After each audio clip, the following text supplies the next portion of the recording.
源氏物語イラスト役の愛です。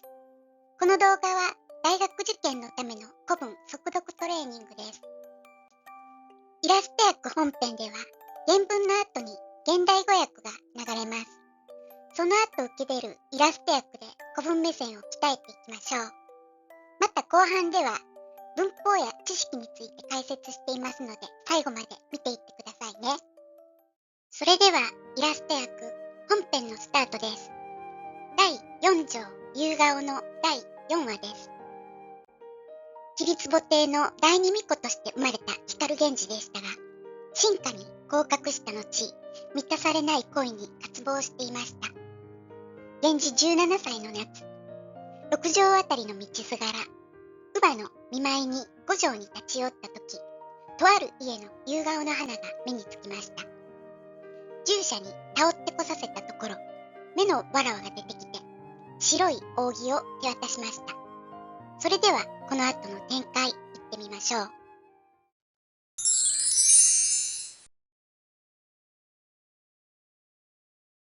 鍵を置き惑わしはべりて。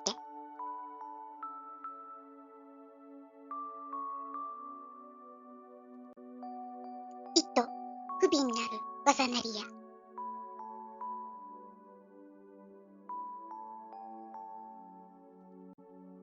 もののあやめ、見たまえわくべき人もはべらぬ渡りなれど。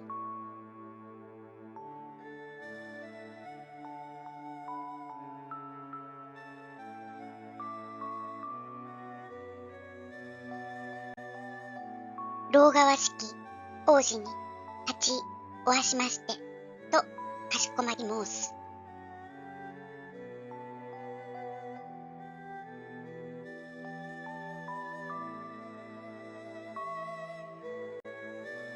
引き入れて降りたもう。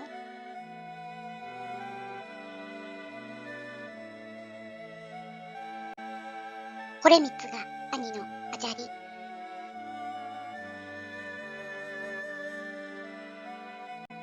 婿の三河の神。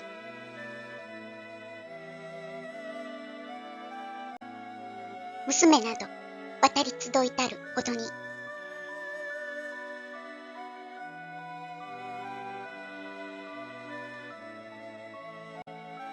かくおわしましたる喜びをまたなきことにかしこまる。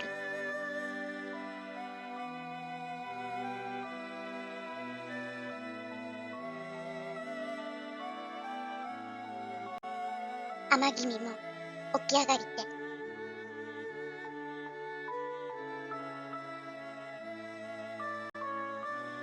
惜しげなき身なれど。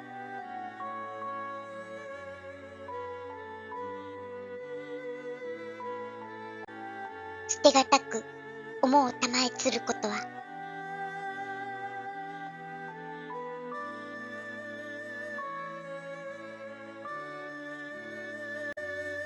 ただ各午前にさぶらい。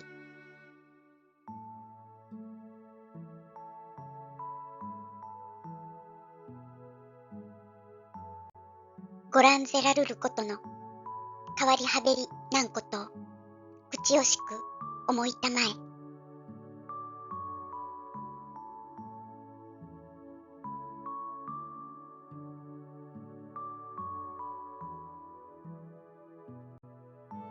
はゆたいしかど。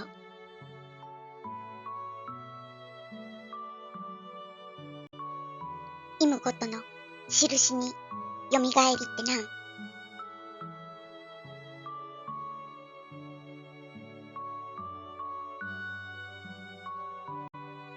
かく渡りおわしますを見たまえはべりぬれば。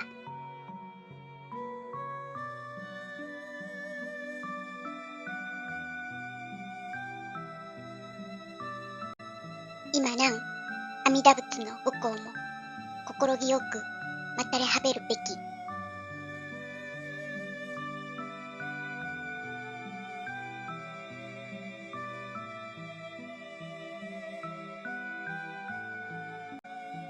など聞こえて夜明けになく。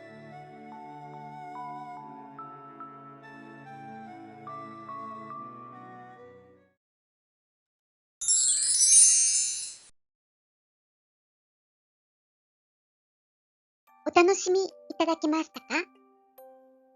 単語や文法は頭に入りましたでしょうか？今回の重要語語はこちらです。また、文法事項はこちらです。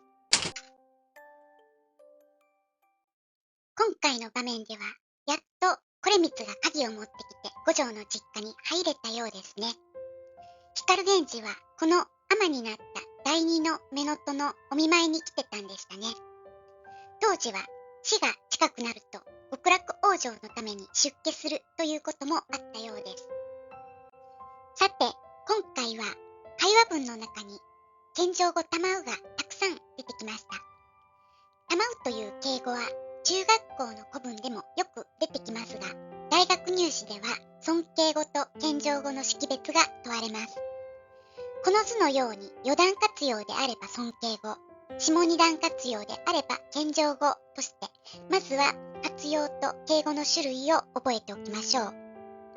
次に、どのような時に用いられるのかをどんどんアップロードしていきます。例えば、本動詞であれば必ず尊敬語ですし、余談活用のたまはたまいだけでなく、たまうとなった時も必ず尊敬語となります。それに対し、たまうる、たまうれ、たまえよならば確実に謙譲語となります。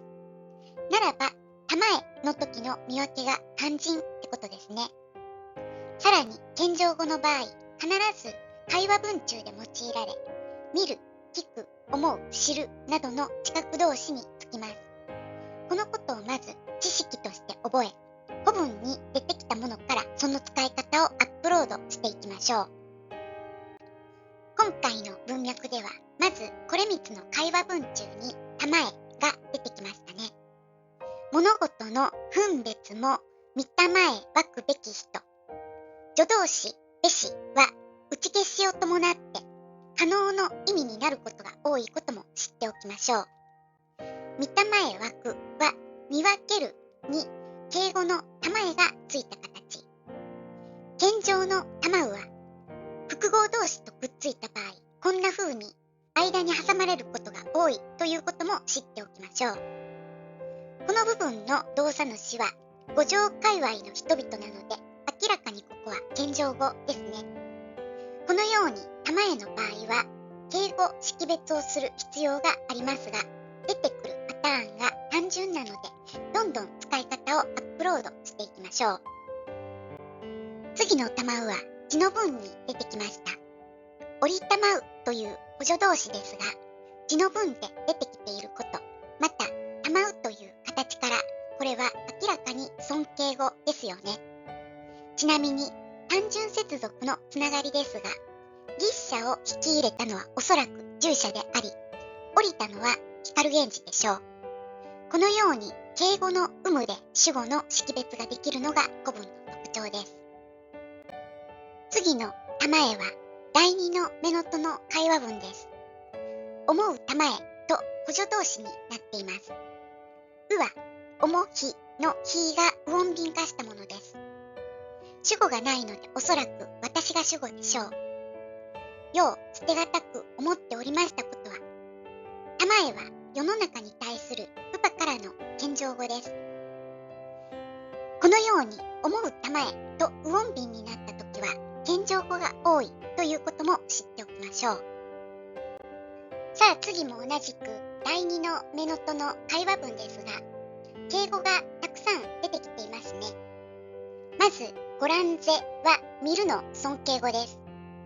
直後の敬語動詞とともに用いられるらるるも尊敬の助動詞。主語は光源氏ですね。会話文中ではこのように目の前の人に対して二重尊敬が多く用いられます。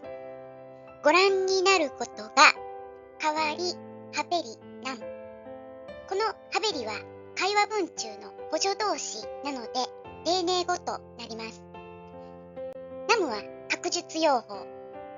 きっと変わってしまうようなことが残念に思いたまえ。このたまえも補助動詞ですね。当点がついているのでおそらく連用中止法。単純接続で以下につながります。ならば、玉絵は下二段活用。よって謙譲語となります。自分の雨姿を光源氏にご覧に入れることが私は残念に思っているのですね。ラストはこの見たまえはべりぬればです。このように会話文中の見たまえも謙譲語になることが多いのですが、また尊敬謙譲丁寧が出てきているので最初から見てみましょう。このようにおあたりおわします。このおわしますは絶対丸暗記すべき尊敬語です。補助動詞のような使い方になっているので、おあたりくださるとかお越しになるなど、尊敬の補助動詞のような訳し方をすればいいでしょう。もちろん、光源氏が主語ですね。そして、この後から主語が変わって、見たまえはべりぬればにつながります。はべりは用言なので、この玉絵は連用形ってことは下二段活用。したがってこの玉絵は謙譲語です。あなた様がいらっしゃるのを私は見させていただきましたので、となります。